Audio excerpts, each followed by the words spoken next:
Om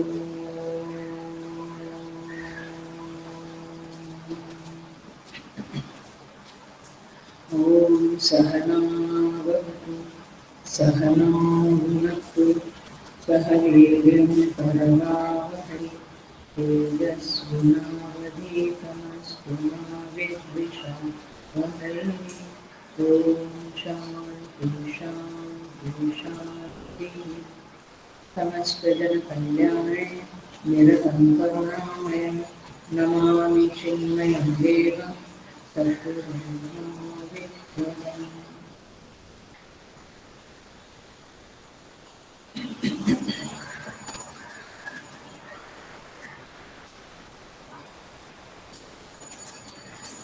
So Hari Om, I welcome you all with great love and great respect to the Sweta Sweta Upanishad online satsang.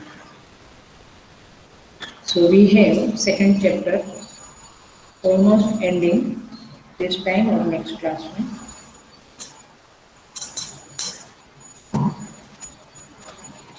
हम chanting शुरू करेंगे।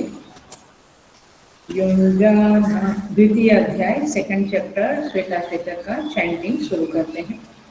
युञ्जाना प्रथमं मनः तत्त्वाय सविता धियः अग्निर्ज्योतिर्निचाय पृथिव्या अध्या भरत युक्तेन मनसा वयं देवस्य सवितुः सवे सुवर्जयायुषक्त्या युक्त्वाय मनसा देवान् सुवर्यतो धियादिवम् बृहज्योतिः करिष्यतः सविता प्रसुवादिताम् युञ्जते मन उदयुञ्जते धियः विप्रा विप्रस्य बृहतो विपश्चितः विभोक्ता दधेवयुना विदेक इन्मही देवस्य सवितु परिष्टुति युदेवां ब्रह्मपूर्व्यं नमोभिः विश्वोपक्तेतु पथ्येव सूरेः शृण्वन्तु विश्वे अमृतस्य पिबाः आये धामानि दिव्यानि तस्तु अग्निर्यत्राभिमथ्यते वायुर्यत्राभिरुध्यते ओमो यत्रातिरिच्यते तत्र संजायते मनः सविता प्रसवेन जुषेत ब्रह्मपूर्यमा तत्र योनिं कृण्वसे न हि ते पूर्वमक्षिपत तिरुन्नतं स्थाप्य समं शरीरं हृदिन्द्रियाणि मनसा सन्निवेश्य ब्रह्मोरूपेण प्रतरेत विद्वान् श्रोतांसि सर्वाणि भयावहानि प्राणान् प्रपीड्येह संयुक्तचेष्टः क्षीणे प्राणे नासिकयोच्छसीत दुष्टाश्वयुक्तं इव वाहनेन विद्वान् मनो धारयेथा प्रमत्तः समेषु च शर्करा वह्निवायुका विवर्जिते शब्दजलाशयादिभिः मनोनुकूलेन तु चक्षुपीडने गुहानिवासाशयने प्रयोजयेत नीहारधूमाकानिलामलानां प्रद्योतविद्युत्स्फटिकशशीनाम् एतानि रूपाणि पुरःसराणि ब्रह्मण्यभिव्यक्तिकराणि योगे पृथिव्यप्तेजो निलखे समुत्थिते पञ्चात्मके योगगुणे प्रवृत्ते न तस्य रोगो न जरा न मृत्युः प्राप्तस्य योगाग्निमयं शरीरम् लघुत्वमारोग्यमलोलुपत्वं वर्णप्रसादं स्वरसौष्ठवं च गन्धसुधोमुद्रपुरीशमल्पं योगप्रवृत्तिं कथां वदन्ति यथैव बिम्बं हृदयोपयुक्तं तेजोमयं भ्राजते तत्सुधान्तं सर्वात्मतत्त्वं प्रसमीक्ष्य देहि एकः कृतार्थो भवते वीतशोकः यदात्मतत्त्वेन तु ब्रह्मतत्त्वं दीपोपनेनेह युक्तः प्रपश्येत् अजं ध्रुवं सर्वतत्त्वैर्विवृतं ज्ञात्वा देवं मुच्यते सर्वपाशैः। आज का मंत्र है एषः देवः प्रदिशोऽनु सर्वाः पूर्वो जातः सौगर्भे अन्तः स एव जातः स जनिष्यमानः सत्यं जनान् तिष्ठति सर्वतोमुखः।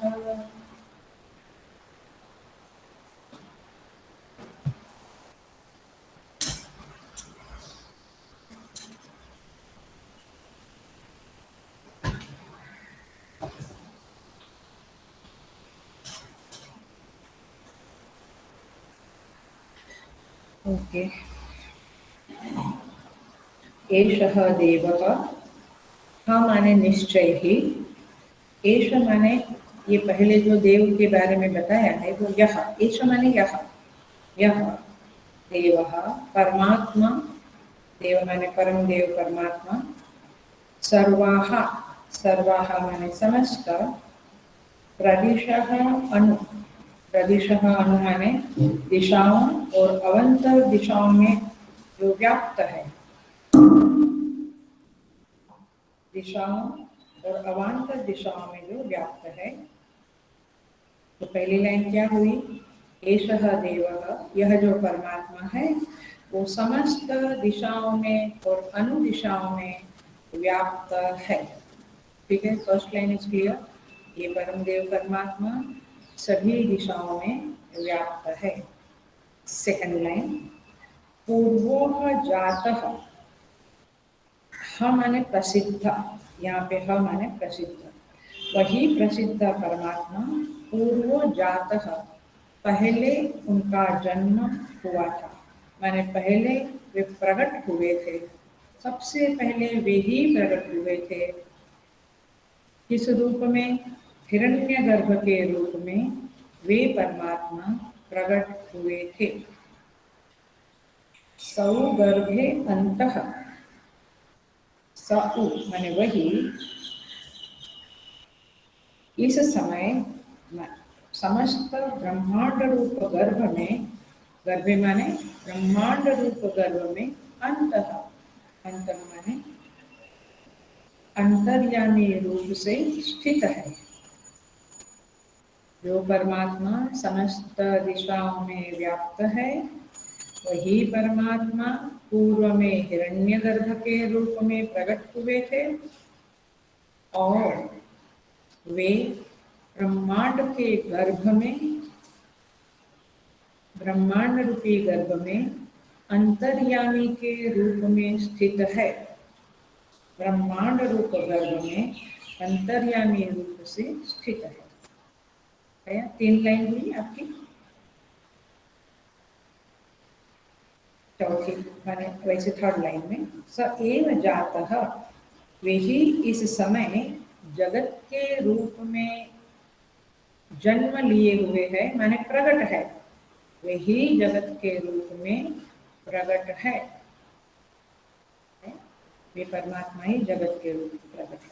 स जनिष्यमानः, और वे ही भविष्य में भी प्रकट होने वाले हैं। आगे भी जो प्रकट होगा वह कौन होगा, वह परमात्मा ही होंगे। भविष्य में भी वे ही प्रकट होंगे। लास्ट लाइन, प्रत्यक जनान तिष्ठति, जनान माने मनुष्य अथवा जीव, प्रत्येक प्राणी, और जनान प्रत्यक, प्रत्यक माने अंदर, सभी जीवों के भीतर अंतर्यामी रूप से भी वही तिष्ठति, वही रहते हैं। सभी प्राणी के अंदर भी अंतर्यामी रूप से वही रहते हैं। सर्वतोमुखः, और वे ही सब और मुख वाले हैं, अथवा सारे मुख उनके हैं। आपको जिस तरह से लेना है ले सकते हैं। सो अर्थात सारे मुख उसके हैं, सर्वतोमुखः। तो देखिए कितनी लाइन हुई, आप देखना।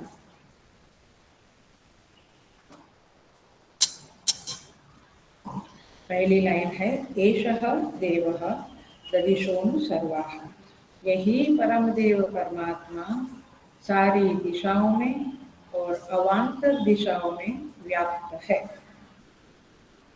अनुदिशा में अवान्तर दिशा यानी ईशान वायव्य होगा। पूर्वोह जातः, वे ही पूर्व में माने सबसे पहले हिरण्य गर्भ रूप से प्रकट हुए थे। सारी दिशाओं में व्याप्त है एक वाक्य बना, दूसरा वाक्य क्या बना, हिरण्य गर्भ रूप से वे ही प्रकट हुए। तीसरा वाक्य सौगर्भे अंतः, वे ही ब्रह्मांड रूप गर्भ में अंतर्यामी रूप से स्थित है।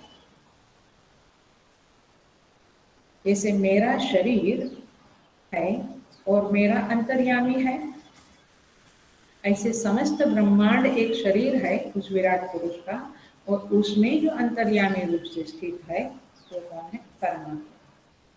स एव जातः, वही इस समय जगत के रूप में प्रकट हुए हैं। अभी जो जगत दिखता है आपको, चर अचर सभी, जड़ चेतन सभी, वे परमात्मा ही इन सारे रूप में प्रकट हुए हैं। स जनिष्यमानः, वही भविष्य में जो कुछ भी प्रकट होगा वह परमात्मा ही प्रकट होंगे, माने जो कुछ भी जन्म लेगा वह परमात्मा ही होगा। प्रत्येक जनांतिष्ठति, और सभी लोगों के भीतर अंतर्यामी रूप से वे ही स्थित है। सर्वतोमुखः, वे ही सब और मुख वाले हैं। Is it clear? Very clear? Okay, so we start with mantra. पहले तो बता दूं विजया अम्मा और आशा गोरे दोनों ने बहुत अच्छी तरह से मेहनत करके प्रश्न का उत्तर दिया है, धन्यवाद। आप सभी लोग पढ़िएगा, बिकॉज दे आर डूइंग, मैंने अभ्यास करके मेहनत करके वे दोनों बहुत अच्छा लिखते हैं, दोनों ने बहुत अच्छा लिखा। ओके, शुरू करती हूँ मैं इस मंत्र को। सो इन शॉर्ट ये मंत्र क्या है, आप बिल्कुल समझ लीजिए कि ये मंत्र है कि वह परमात्मा सर्वत्र व्याप्त है। कोई भी ऐसी जगह नहीं है जहाँ परमात्मा नहीं है, कण कण में व्याप्त है। आपको ख्याल में आ रहा है ना, सारा श्वेता श्वेतर के मंत्र most of the time Ishavasya की ही अनुवृत्ति है, ईशावास्य की ही अनुवृत्ति है। सो हम शुरू करते हैं।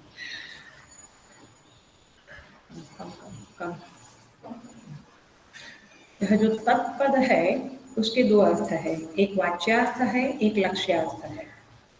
तत्वमसि, तत्पद जो है ना, तत्वमसि में तत्त माने वह परमेश्वर, लेकिन वह परमेश्वर में एक वाच्यार्थ है, एक लक्ष्यार्थ है। ठीक है, वाच्यार्थ माने सीधा सीधा वही, लक्ष्यार्थ माने कुछ इंडिकेशन। तो तत्पद के बारे में चर्चा हो रही है, उस परमात्मा का सर्वात्म भाव से वर्णन इस मंत्र में किया गया है।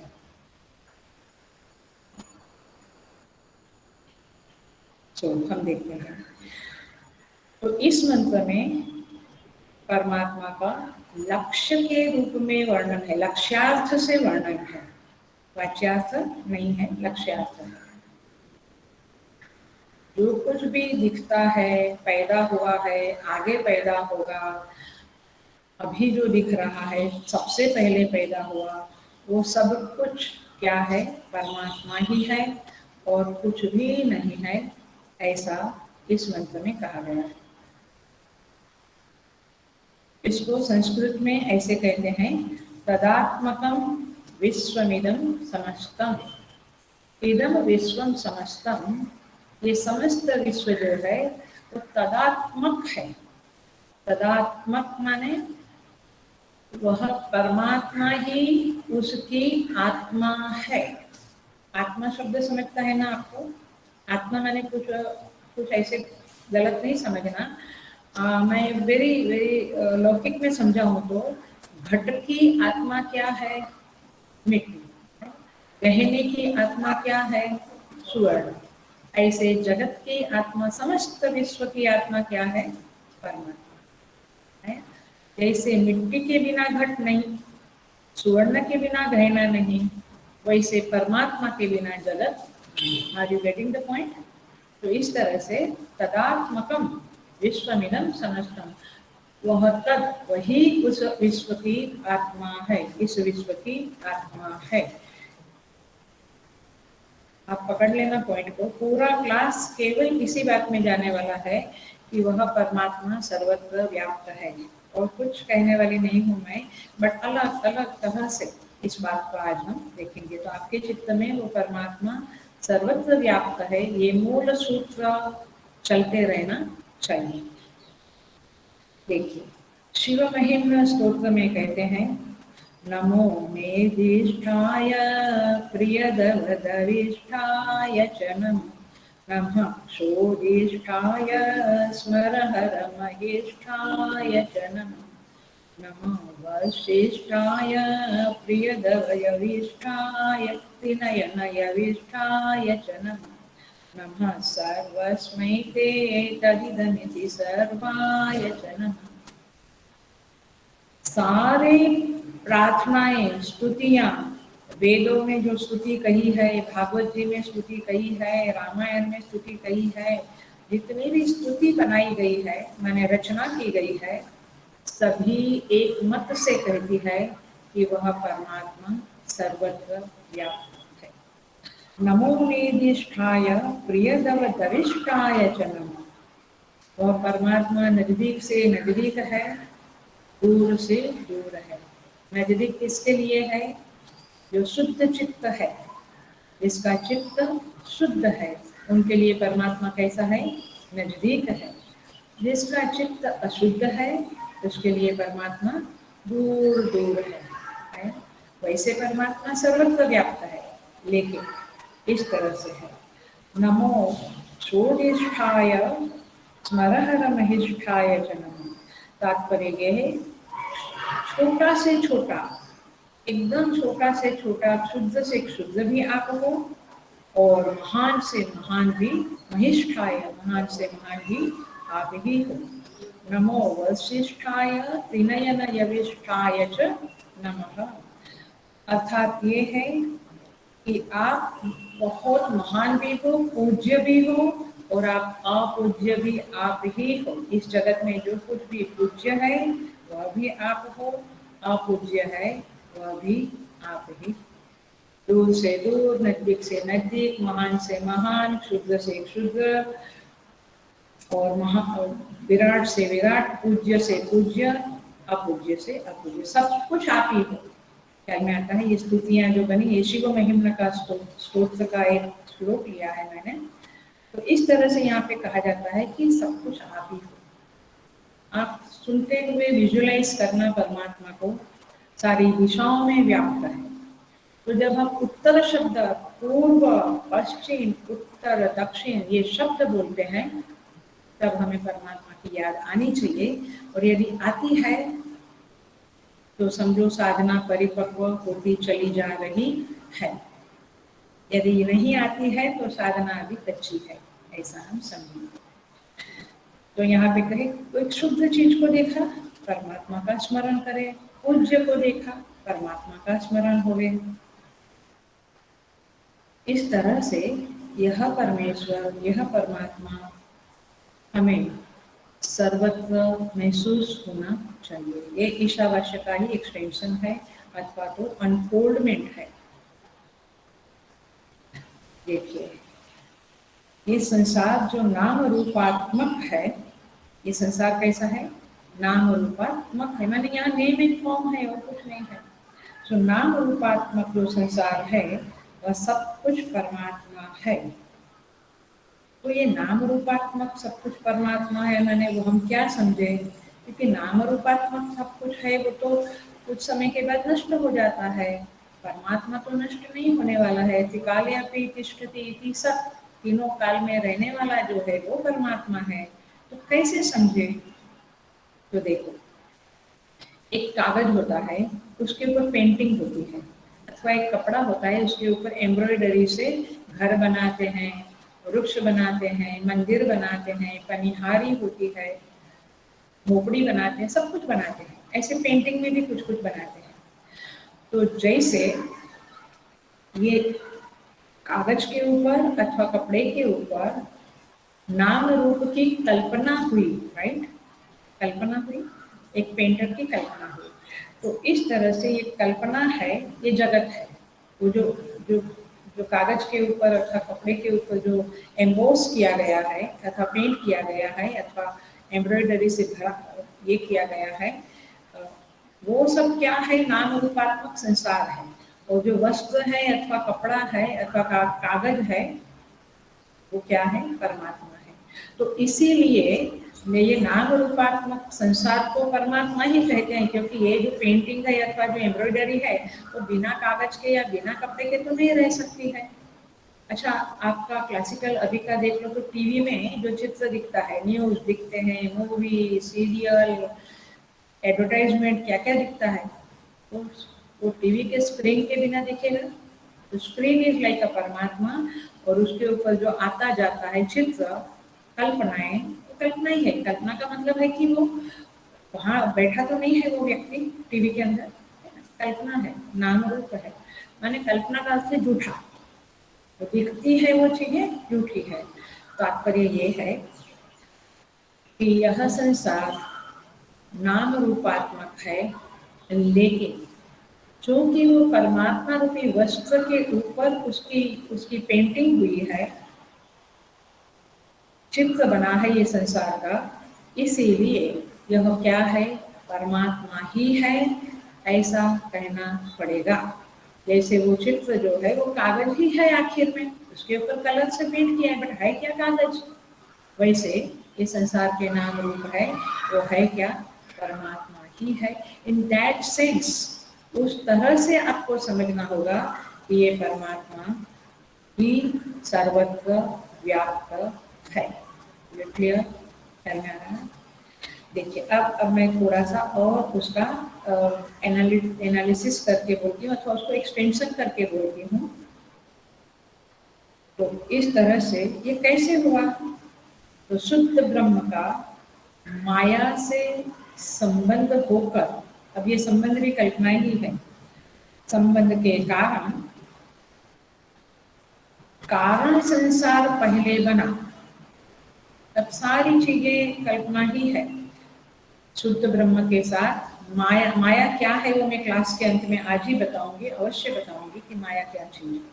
तो माया के संबंध से क्या बना, कारण संसार की रचना हुई। माने जैसे मेरा कारण शरीर है, माने हम जीवों का कारण शरीर है, स्थूल शरीर है, सूक्ष्म शरीर है, वैसे समस्त ब्रह्मांड का भी एक कारण शरीर है। उस कारण शरीर की रचना होकर ब्रह्म हुई, तब उसका नाम क्या पड़ा, ईश्वर। तो कारण संसार का नाम पड़ा ईश्वर। शुद्ध ब्रह्म में माया का संबंध हुआ। जैसे कागज में कलर का संबंध हुआ तो चित्र बन गए, कागज में कलर का संबंध हुआ तो चित्र बना, वैसे ब्रह्म में माया का संबंध हुआ तो ये ईश्वर का नाम रूप की कल्पना हुई। अब ये प्योर वेदांत है, ये क्षमा कीजिएगा जिनको वेदांत का गहरा ज्ञान नहीं है, वे कहें कि ईश्वर कल्पना है तो हम लोग इतनी उपासना क्यों करते हैं। इसलिए वेदांत कोई बच्चों का खेल नहीं है।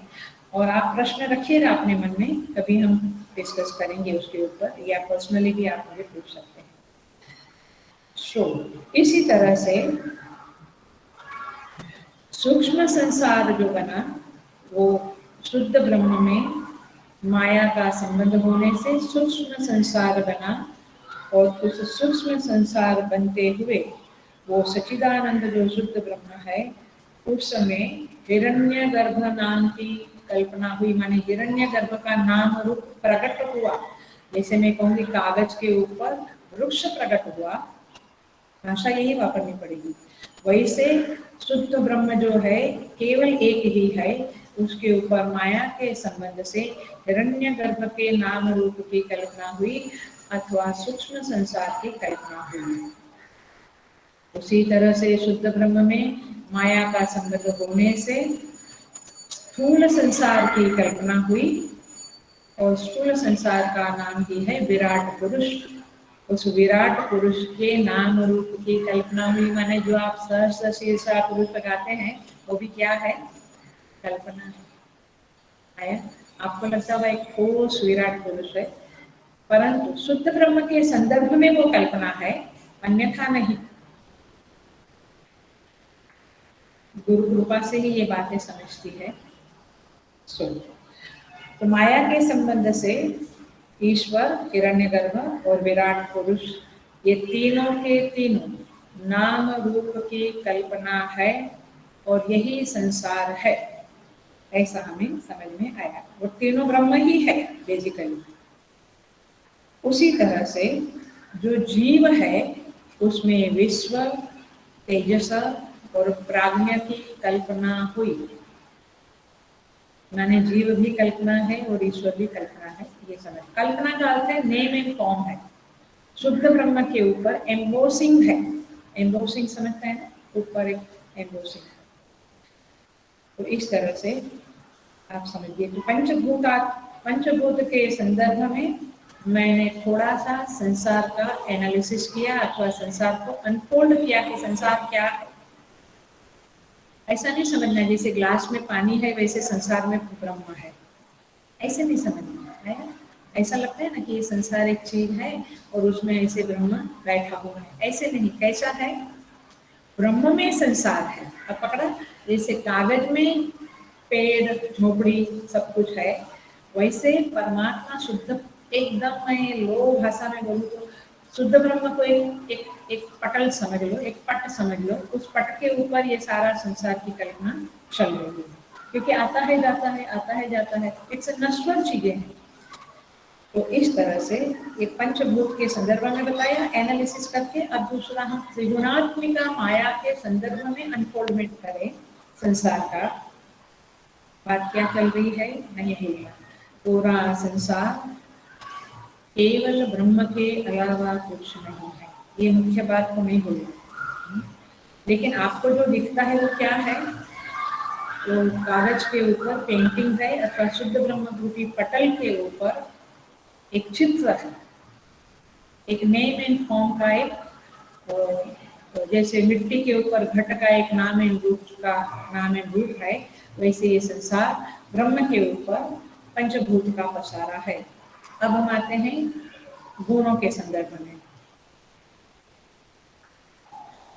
शुद्ध ब्रह्म के साथ जब माया का सत्व गुण मिला, संबंध हुआ, तो उससे विष्णु की कल्पना हुई। रजोगुण का संबंध हुआ तो ब्रह्मा की कल्पना हुई। कल्पना हुई माने ब्रह्मा जी उत्पन्न हुए। तो ब्रह्मा जी जो बने वो रजोगुण का सिंबोलिज्म है, विष्णु भगवान सत्वगुण का सिंबोलिज्म है।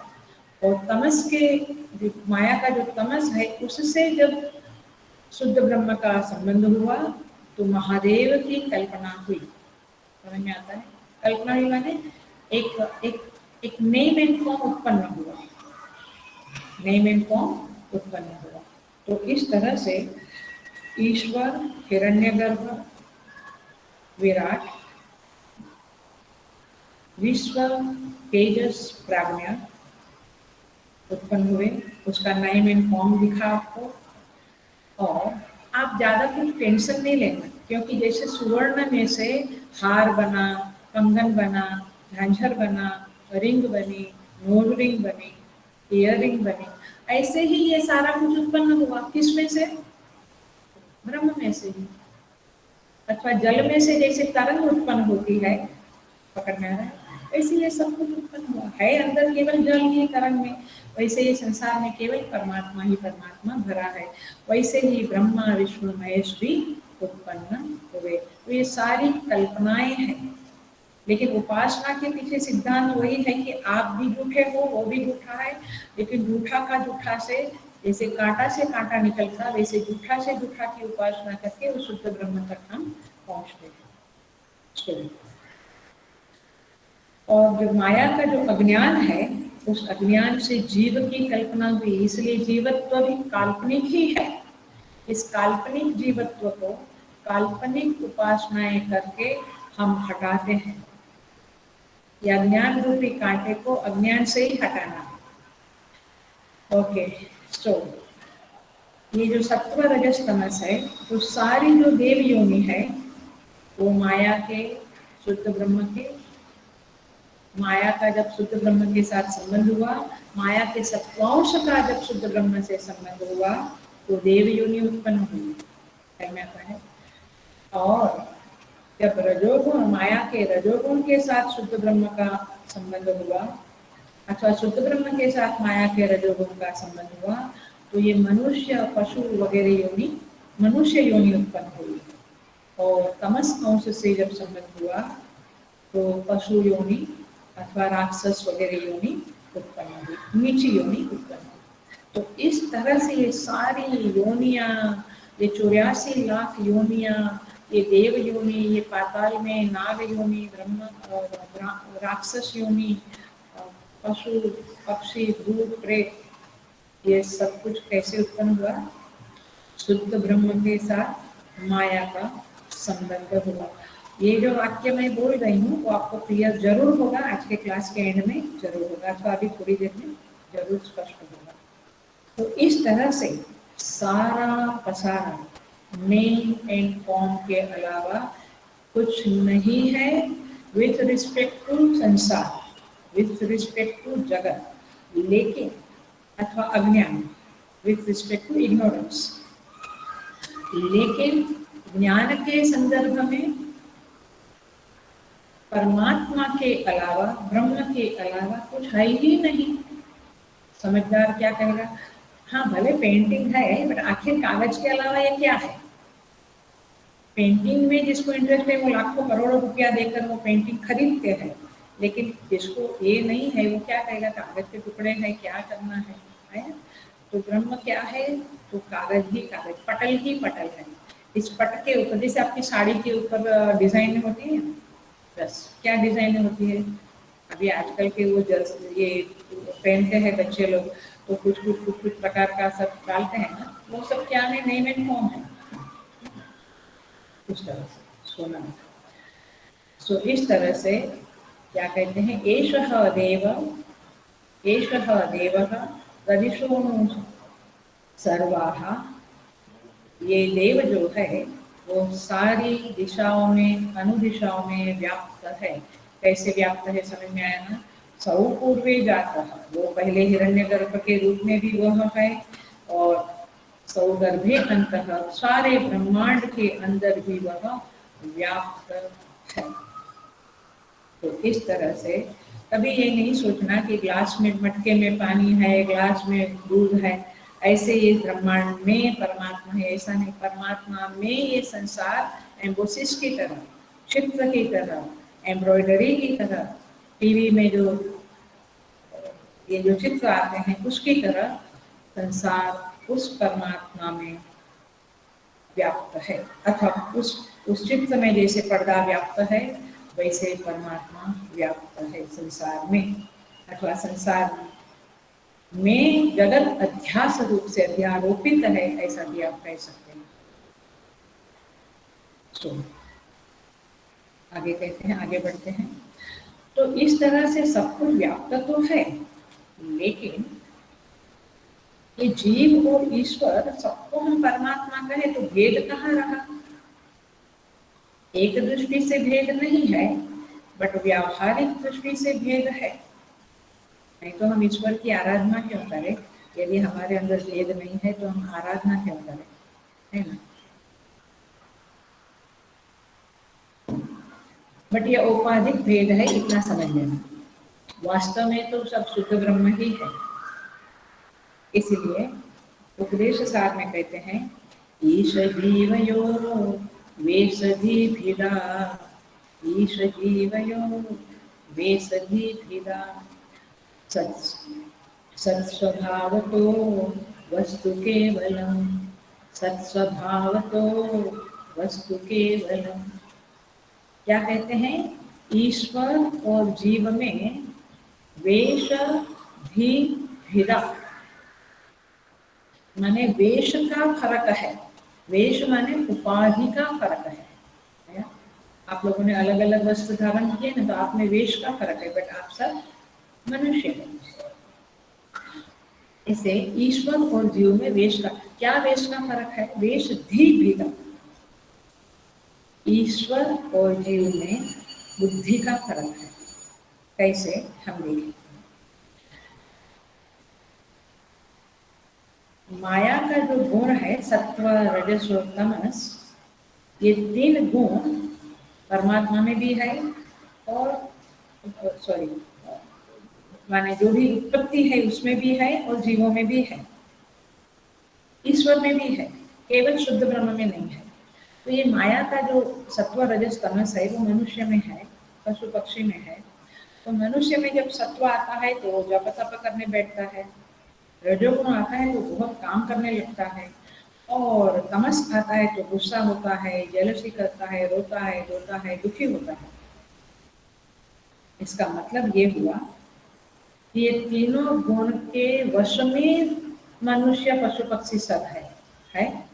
सारे जीव इस तीनों गुणों के वश में है। लेकिन लेकिन ईश्वर में क्या फर्क है? ये त्रिगुणात्मिका माया जो है, ये तीनों गुण जो है वो ईश्वर के वश में है। ख्याल में आता है? हम माया के वश में है, लेकिन माया ईश्वर के वश में है। बस उतना फर्क है। जीव और ईश्वर का फर्क मालूम पड़ गया।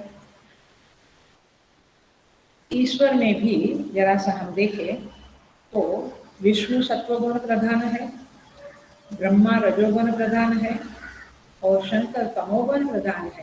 पहले पहले हमको लगता था कि ये भगवान शंकर तो ज्ञान स्वरूप है, तो तमोगुण प्रधान कैसे है? तमोगुण प्रधान ऐसा शब्द बोला जाता है, ध्यान से सुनना, बी अटेंटिव। तमोगुण प्रधान शब्द बोला जाता है, लेकिन यहाँ तात्पर्य ये है कि शंकर भगवान तमस को वश में किए हुए हैं, क्योंकि उन्होंने तमस को वश में किया हुआ है, तो तमोगुण प्रधान शब्द इन दैट सेंस में वापरा है। ब्रह्मा जी रजोगुण प्रधान इसलिए क्योंकि उन्होंने रजस को वश में किया हुआ है।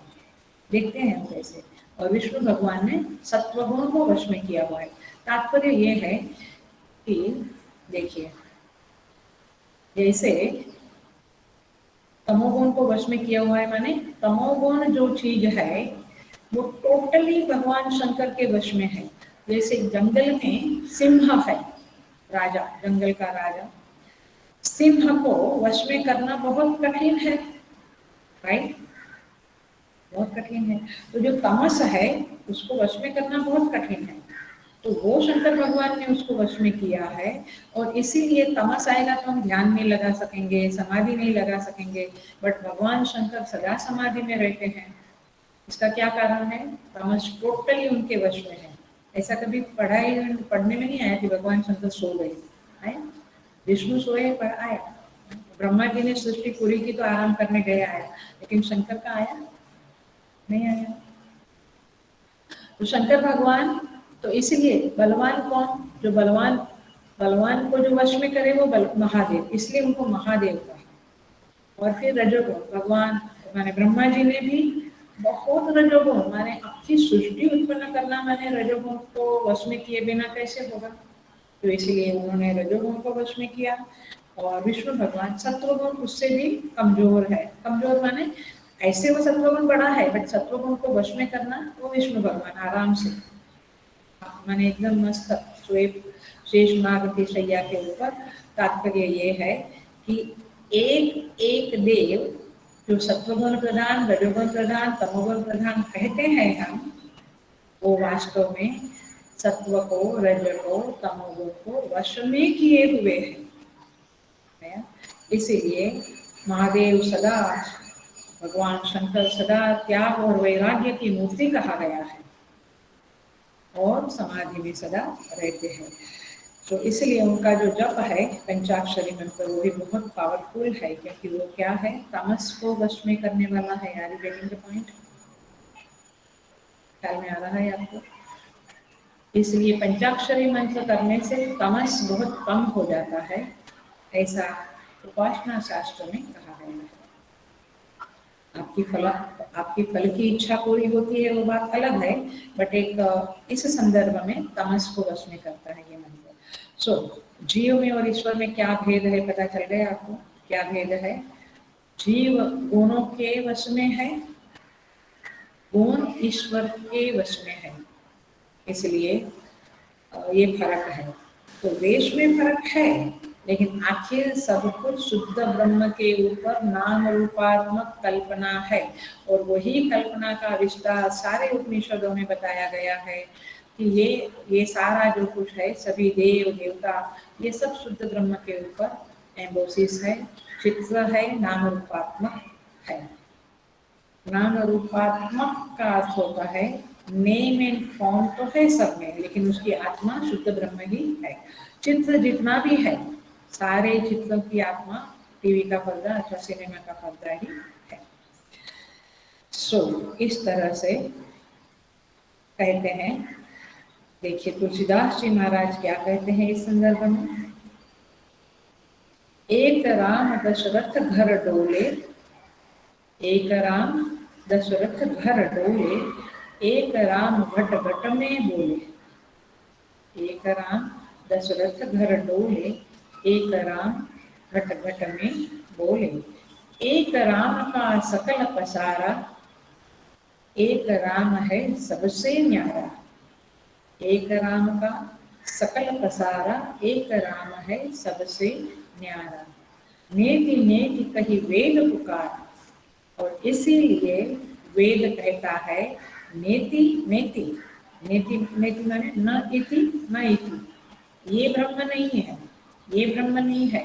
किस सेंस में? ये नाम रूप है।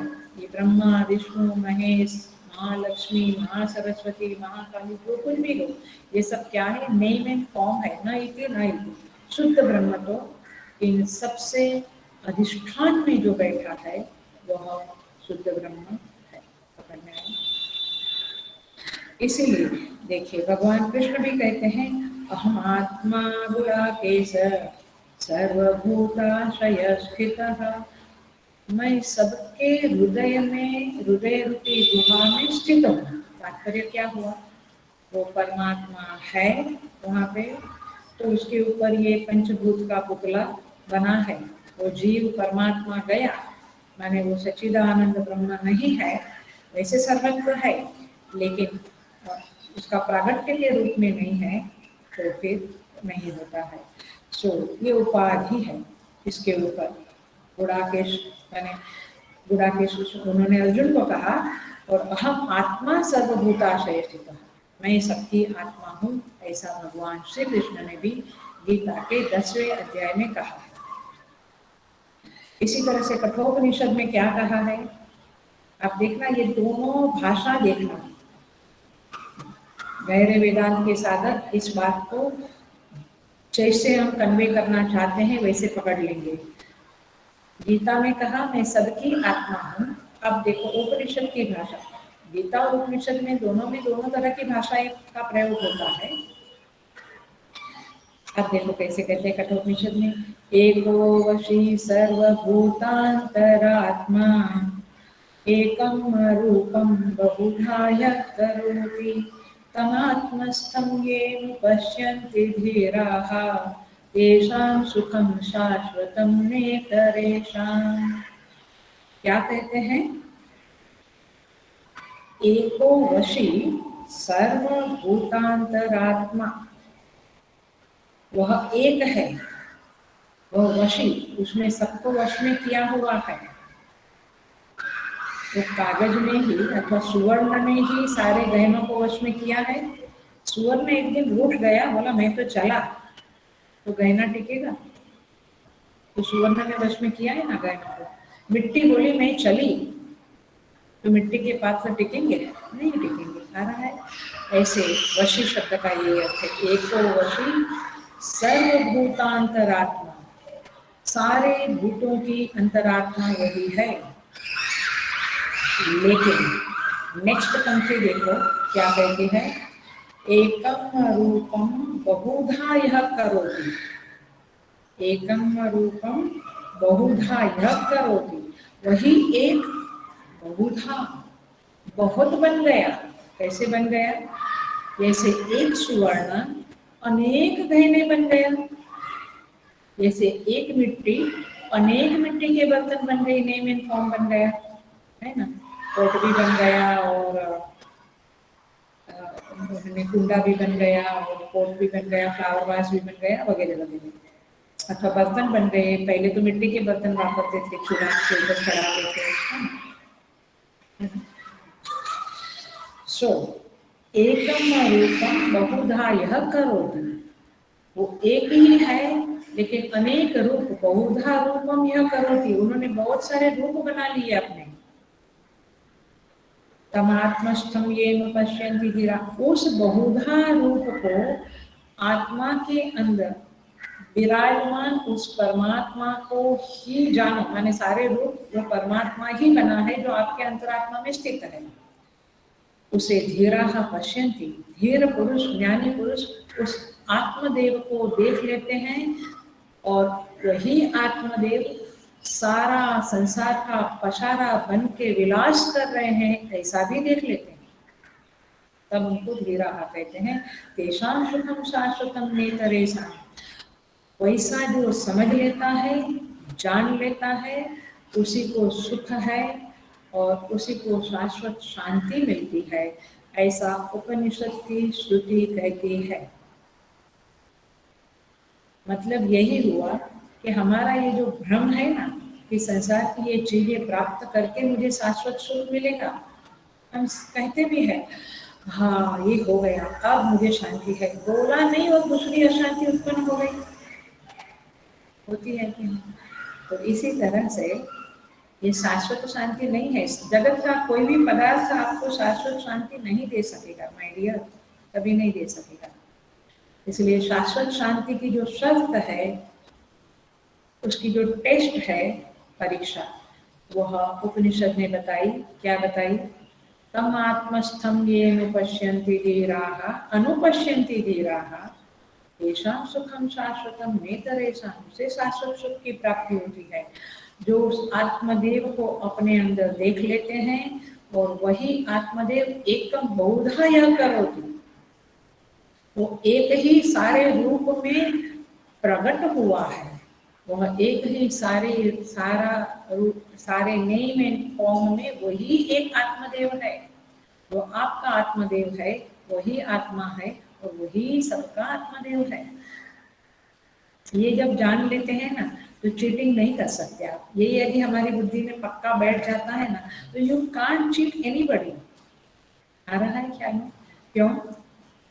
क्योंकि आपको मालूम है कि सामने भी वो बैठा है, मेरा अंतरात्मा जानता है कि मैं झूठ बोल रहा हूँ, कपट से बोल रहा हूँ, तो वो अंदर बैठा हुआ हंस रहा है सामने वाले के अंदर बैठ के कि यार वेरी गुड, मैंने तुम जानते हो कि मैं ही तुम्हारे अंदर हूँ और मैं ही इधर हूँ, तो मैं तो सब जानता हूँ।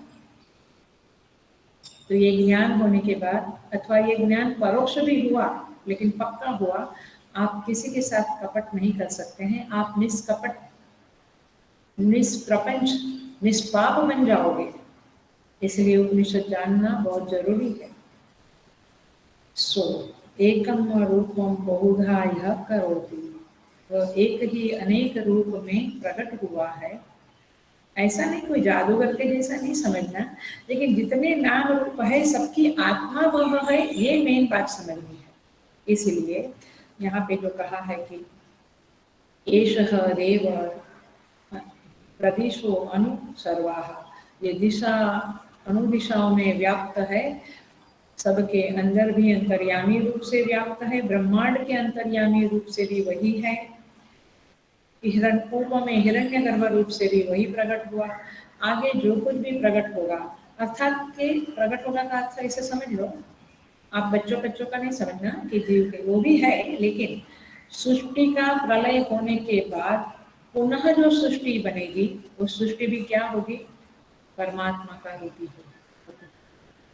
तो इस तरह से यह परमात्मा एकम रूपम बहुधा यह करोति, तम आत्मस्थम येन पश्यन्ति धीराः, उस आत्मदेव को देखना ही मनुष्य जीवन का ध्येय है, लक्ष्य है।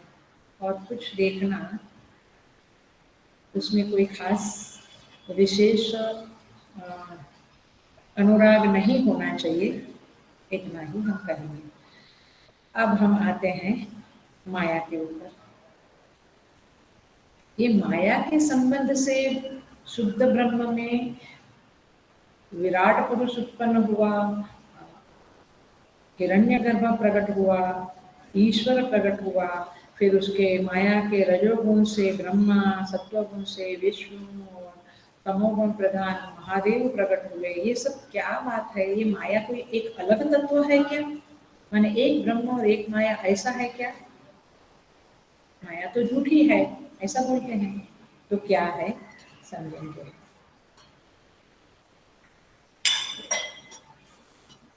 देखिए, तो माया और ब्रह्म दो चीज नहीं है। माया शून्यवत है, एकदम लौकिक समझा रही हूँ मैं। वेदांत में इस तरह से नहीं समझाएंगे, बट मैं लौकिक तरह से समझा रही हूँ ताकि थोड़ा अपने को क्लैरिटी आए, थोड़ी सी। माया शून्य है, शून्यवत है, झूठी है माने शून्य है। और ब्रह्म एक है, जो एक का फिगर है ना, अंक, एक अंक है ना, वो ब्रह्म है। और माया कैसी है? शून्य। अब देखिए, एक के आगे शून्य आया तो 10 हो गया। माया तो माने शून्य तो शून्य है, लेकिन वो 10 हो गया। आप सोचिएगा थोड़ा, है ना, वो 10 हो गया। 2 शून्य आया तो, 2 शून्य आया तो, 2 शून्य आया तो 100 हो गया। ये भगवान, 2 शून्य आया तो 100 हो गया। 3 शून्य आया तो, एक के आगे 3 शून्य आया तो 1000 हो गया। So simple. आई थिंक इतना तो समझना पड़ेगा, ठीक है। इस तरह से एक के आगे, लेकिन वो तीनों शून्य है, लेकिन एक हट गया तो कोई कीमत रही? ऐसे तो तात्पर्य ये है कि वो एक की, अब मैं थोड़ी भाषा अलग करके बोलती हूँ, एक की सत्ता से शून्य को सत्ता मिली। 3 शून्य 1000, 4 शून्य 1,00,000, 10,000, 5 शून्य 1,00,000 है। शून्य की एक कीमत बन गई, लेकिन वास्तव में शून्य की एक हट गया तो शून्य की क्या कीमत है? कुछ भी नहीं।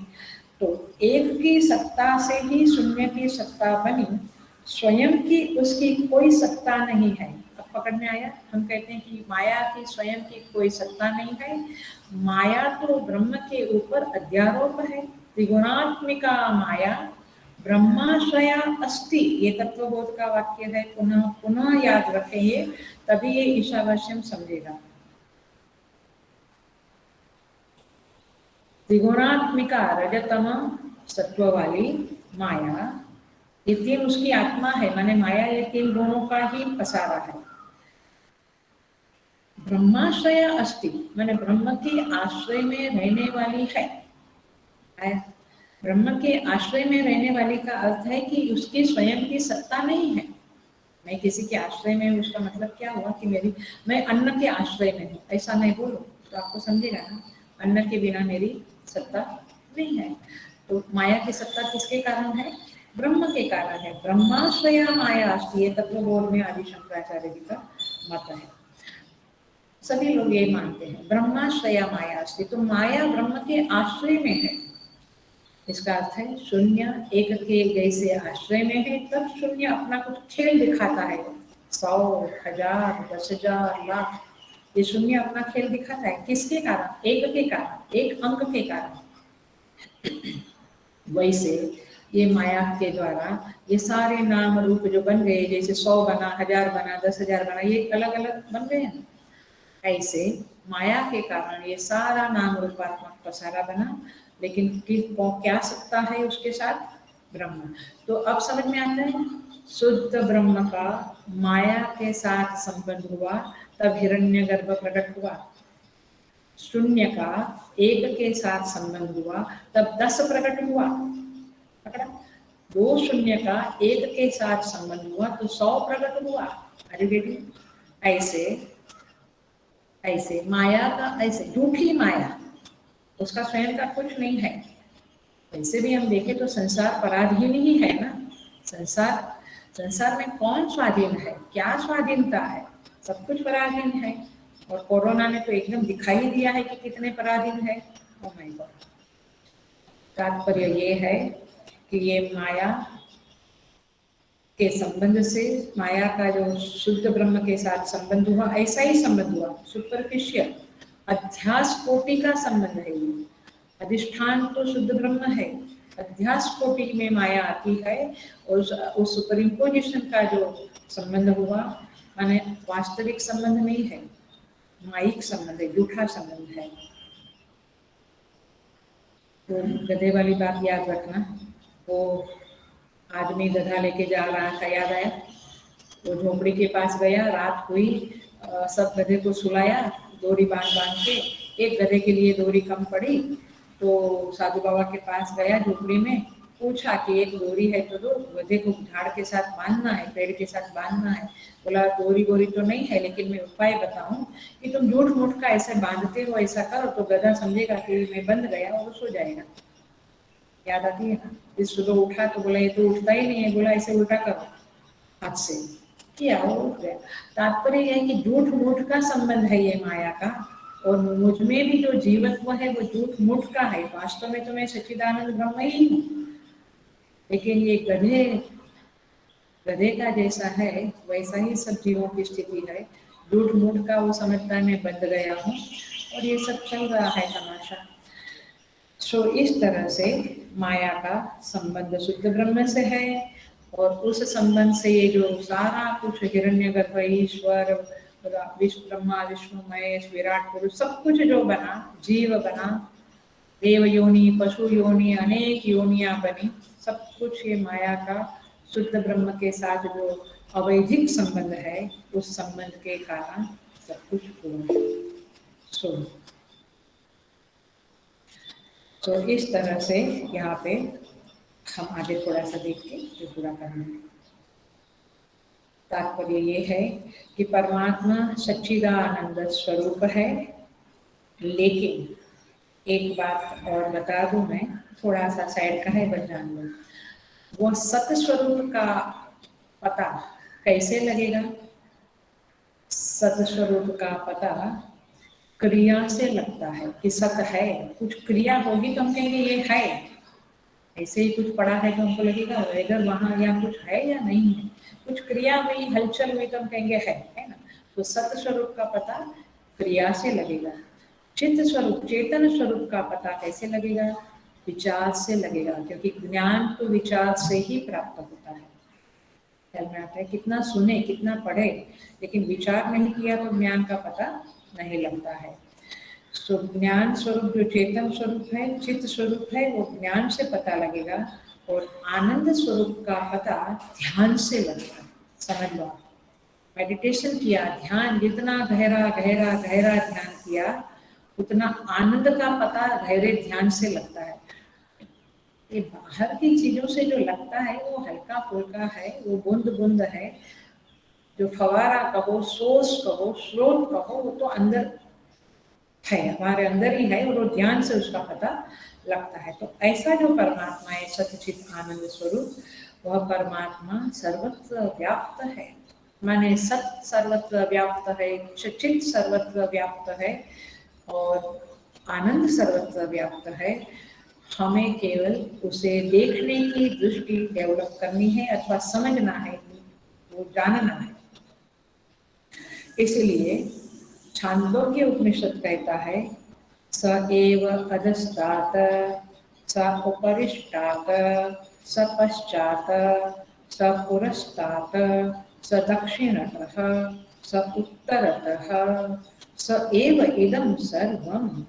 स एव इदं सर्वं। वह अधस्तात्, वो नीचे भी है, वो ऊपर भी है, वह आगे भी है, वो पीछे भी है, वह दक्षिण में है, वो उत्तर में है, वो पूर्व में है, वो पश्चिम में है, वो सर्वत्र है।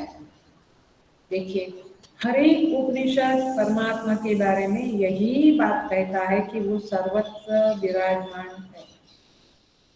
हम कहते हैं फिर हमें क्यों दिखता नहीं है, हमें क्यों समझता नहीं है?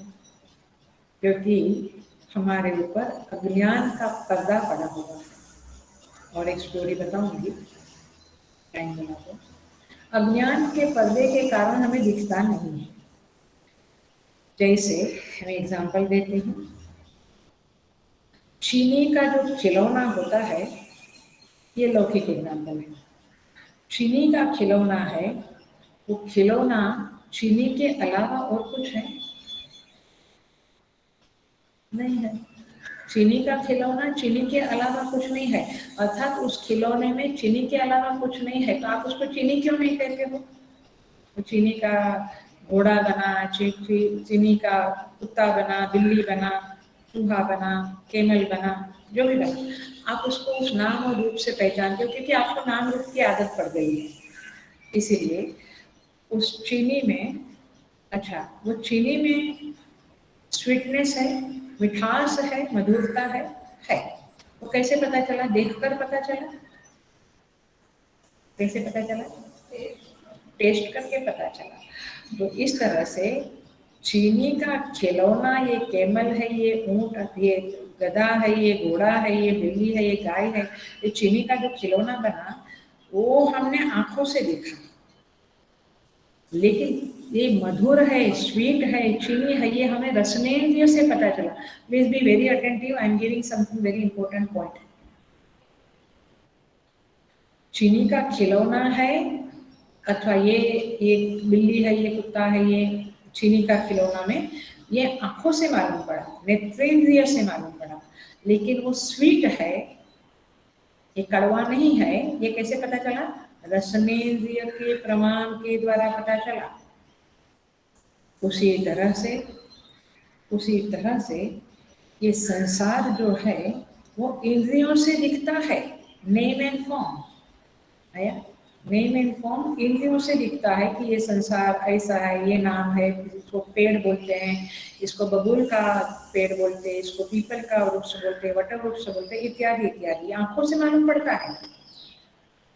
लेकिन ये संसार परमात्मा स्वरूप है। जैसे खिलौने में जो मिठास है, जो स्वीटनेस है, वो रसनेंद्रिय से मालूम पड़ी, वैसे ये संसार में परमात्मा विराजमान है, विद्यमान है, एग्जिस्टेंट है। जैसे खिलौने में सर्वत्र चीनी ही एग्जिस्टेंट है, वैसे समस्त संसार में परमात्मा विद्यमान है, एग्जिस्टेंस है उसका। ये कैसे पता चलेगा? केवल और केवल और केवल ज्ञान के द्वारा, विचार की प्रक्रिया से ही आपको इस संसार में परमात्मा है इसका अनुभव हो सकता है। इसलिए क्या कहते हैं? दृश्यते तु अग्रया बुद्धया सूक्ष्मया सूक्ष्मदर्शी भी। सूक्ष्मदर्शी माने जो विचारशील, बुद्धिमान, शुद्ध बुद्धि, सूक्ष्म तीक्ष्ण बुद्धि वाले जो विचारक होते हैं, विचारक माने अभ्यासु साधक होते हैं, वेदांत के अभ्यासु साधक, वे ही इस संसार में ब्रह्म को देख सकते हैं, जान सकते हैं। बाकी के लोग तो केवल नेम एंड फॉर्म में ही अटके हुए हैं। आया क्या है? जैसे छोटे बच्चे होते हैं, अज्ञानी होते हैं, वे कहते हैं कि मुझे तो बंदर ही चाहिए, खांड वाला, चीनी वाला। वो कहता है मुझे तो घोड़ा ही पसंद है, तो वे झगड़ते हैं, लड़ते हैं, तो नेम एंड फॉर्म में लड़ते हैं। वो बड़ा जो है, थोड़ा बड़ा भाई है, वो कहते हैं मुझे कुछ भी चलेगा। क्यों? क्योंकि वो जानता है कि सब 10 ग्राम के या 25 ग्राम के या 100 ग्राम का एक एक खिलौना है, तो कुछ भी है, आखिर शक्कर ही खानी है मुझे या चॉकलेट ही खानी है, चॉकलेट समझ लो, जो भी समझ लो। तो तात्पर्य ये है, बुद्धिमान मनुष्य को इसीलिए न राग होता, न द्वेष होता, न वो झगड़ा होता, न आर्ग्यूमेंट होती, न कुछ होता, इज पीसफुल। क्योंकि वो जैसे जैसे रसनेंद्रिय से मिठास का पता लगा, वैसे उसने विचार की, ज्ञान की प्रक्रिया के द्वारा संसार का पता लगा दिया। कोई बड़ा है, कोई आदमी छोटा है, कोई सुंदर है, कोई कुरूप है, उसको उससे कोई लेना देना नहीं है, क्योंकि वो क्या देखता है? ब्रह्म को ही देखता है, परमात्मा को ही देखता है। आ रहा है इस तरह से। ये छोटे छोटे एग्जाम्पल देती हूँ मैं। इस तरह से देखो, संसार में 3 प्रकार के लोग रहते हैं। वैसे ये अभी बच्चे का और बड़ों का कहा, अब एक अलग एंगल से देखना। बातें एक ही है, मैंने क्लास के पहले ही कहा था कि बात एक ही है, परमात्मा सर्वत्र विद्यमान है, यही बात इस मंत्र में कही है, और उसी को मैं अलग अलग तरह से बता दूंगी। 3 प्रकार के लोग हैं, अज्ञानी, जिज्ञासु, ज्ञानी। अब देखो, जैसे कोई मारवाड़ में रहता है, तो उसको वो देखेगा ऐसा ऐसा करके, तो सर्वत्र उसको रेत और यही दिखेगा, जमीन ही जमीन दिखेगी, पानी दिखेगा नहीं दिखेगा। वैसे कोई समुद्र के किनारे खड़ा है, उसको क्या दिखेगा? क्या दिखेगा? पानी भी दिखेगा, जमीन भी दिखेगी, क्योंकि वो किनारे पे खड़ा है। पकड़ रहे हैं आप? वो किनारे खड़ा है तो पानी भी दिखेगा, जमीन भी दिखेगी। कोई केवल समुद्र के बीच में खड़ा है, उसको क्या दिखेगा? केवल पानी ही पानी दिखेगा। वैसे वैसे जो अज्ञानी है, उसको केवल संसार दिखेगा, उसको भगवान का कुछ पता ही नहीं है। वो बोलता है भगवान क्या, पता नहीं, उसको कुछ उसके बारे में समझना नहीं, जानना नहीं, सोचना नहीं, कुछ नहीं, उसकी आराधना नहीं, उपासना नहीं, कुछ नहीं, वो केवल संसार देखता है। ऐसा ऐसे ज्यादा लोग हैं, ज्यादा परसेंटेज। कोई होता है, उसको कहेंगे अज्ञानी। अब जिज्ञासु को हम किसके साथ मैच करेंगे? समुद्र के किनारे खड़ा हुआ है, माने जिज्ञासु वह है जो संसार भी देखता है और परमार्थ भी देखता है? व्यवहार भी अच्छे से निभाता है, परमार्थ भी करता रहता है, दोनों बाजू वो देखता है, दोनों को हैंडल करता है। लेकिन जो ज्ञानी है, वो पानी के बीच में खड़ा हुआ आदमी की तरह है। वो केवल इस संसार में केवल ब्रह्म को अथवा ईश्वर को अथवा परमात्मा को ही देखता है, वो और कुछ देखता नहीं है। समझ में आए? उसको कुछ दिखता ही नहीं। तो ये अज्ञानी, जिज्ञासु और ज्ञानी, इस तरह से ये 3 प्रकार के लोग रहते हैं। और इस तरह से सबकी अपनी अपनी दृष्टि है। हम स्वयं सोचे कि हम कहाँ खड़े हैं।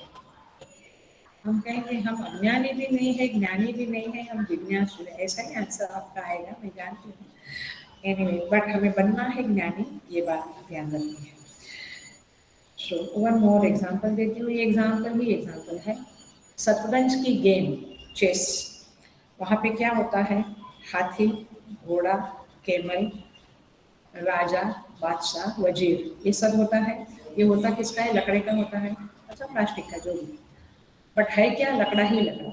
अब देखो, जब आप ये काल्पनिक हाथी घोड़ा से खेलते हो, आपको मजा आता है, you are enjoying the game.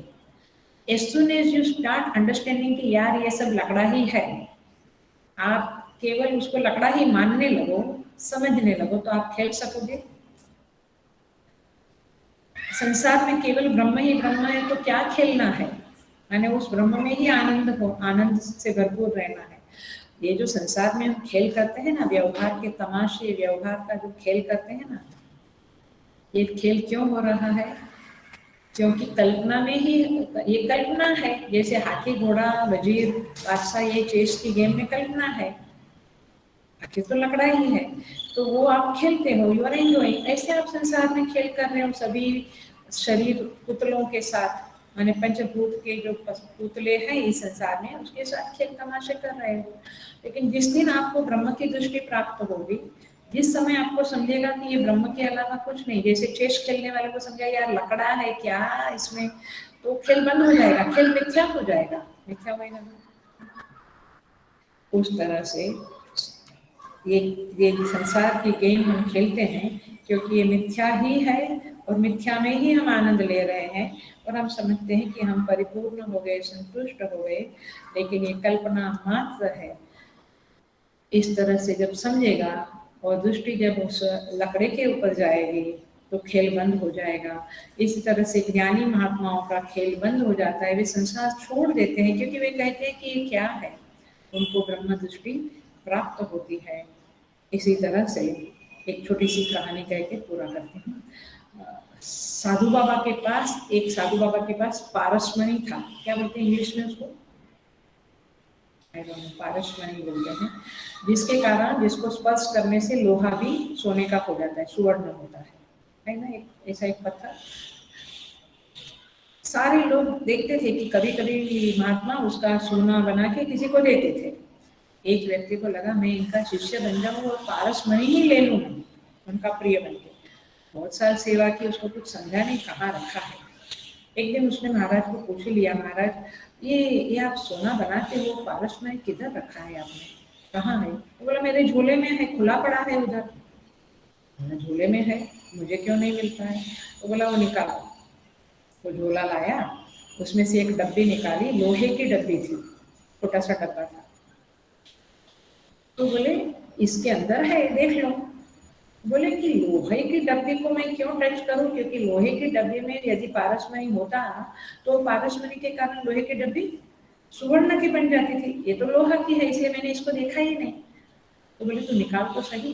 जब लोहे की डब्बी खोली तो उसमें पारसमणि था, लेकिन एक पतले से कपड़े से विटा हुआ था, क्या बोलते हैं उसको, गुंडाल लगा होता था, उसको कपड़ा कवर किया हुआ था उस पारसमणि को, और फिर उसको लोहे की डब्बी में रखा।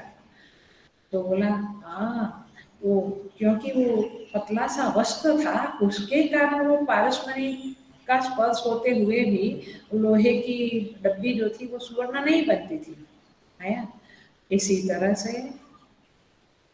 तरह से शुद्ध ब्रह्म हमारे अंदर ही है, लेकिन ये लोहे की डब्बी सुवर्ण की नहीं बनती है, अर्थात वो शुद्ध ब्रह्म का तेज यहाँ प्रकट नहीं होता है हमारे अंदर, क्योंकि ये अज्ञान रूपी वस्त्र से ये जीव बंधा हुआ है, लपेटा हुआ है, लिप्त हुआ है, ख्याल में आता है, गुंडाल लेला है। जैसे लास्ट टाइम क्या एग्जाम्पल दिया था, लोटे का ढक्कन, याद आता है? गंगा में, याद आता है? गंगा में लोटा डाला, लेकिन कैसे डाला? ढक्कन के साथ, तो पानी अंदर नहीं भरा। वैसे इस बार ये एग्जाम्पल है, ये पुराने लोगों आचार्यों का एग्जाम्पल है। क्या एग्जाम्पल है कि वो जो पारसमणि है, जो परमात्मा है, वो अज्ञान माने जो वो अज्ञान का जो पर्दा है हमारे ऊपर, उसके कारण ये डब्बी हमारी सोने की नहीं बनती है। तो इसलिए सारा तमाशा अज्ञान का है, माया का है, शून्य है लेकिन बहुत ही ताकतवर है, क्योंकि शुद्ध ब्रह्म के साथ अध्यास रूप में मिली हुई है। सो इस तरह से यहाँ पे इट्स नॉट इजी। आप ऐसे ईशावास्य में भी समझे होंगे कि हर शरीर को ईश्वर नहीं समझना है, ईश्वर को देखना है, संसार ईश्वरमय है। ये कैसे पता चलेगा? जब समझेंगे, विचार करेंगे, इस तरह से वेदांत की भाषा, वेदांत के प्रवचन समझेंगे, उपनिषदों की वाणी को जब खुलेगी, उपनिषद के शब्द आपके सामने अपना अर्थ प्रकट करेंगे, जब आपका चित्त शुद्ध होगा, तब ये बातें हमें समझेगी। इतना ही कहते हुए अगले क्लास में लास्ट श्लोक मंत्र करेंगे, जो 17वां मंत्र है, और पूरा करेंगे द्वितीय अध्याय। भगवान हमें इस तरह से दृष्टि दे जिसके कारण हम उस परमात्मा को सर्वत्र विद्यमान जान सके, पहचान सके, और अपने अंदर भी परमात्मा को देख सके। यही प्रार्थना करते हुए आज का प्रवचन समाप्त करते हैं। ओम पूर्णमद पूर्णमिदं पूर्णात् पूर्णमुदच्यते पूर्णस्य पूर्णमादाय पूर्णमेवावशिष्यते। ओम शांति शांति शांति। हरि ओम। श्री गुरुभ्यो नमः। Hari Om. Hari Om. Thank you so much everybody. Thank you all. सबको भगवान सीख रखे, यही प्रार्थना करते हुए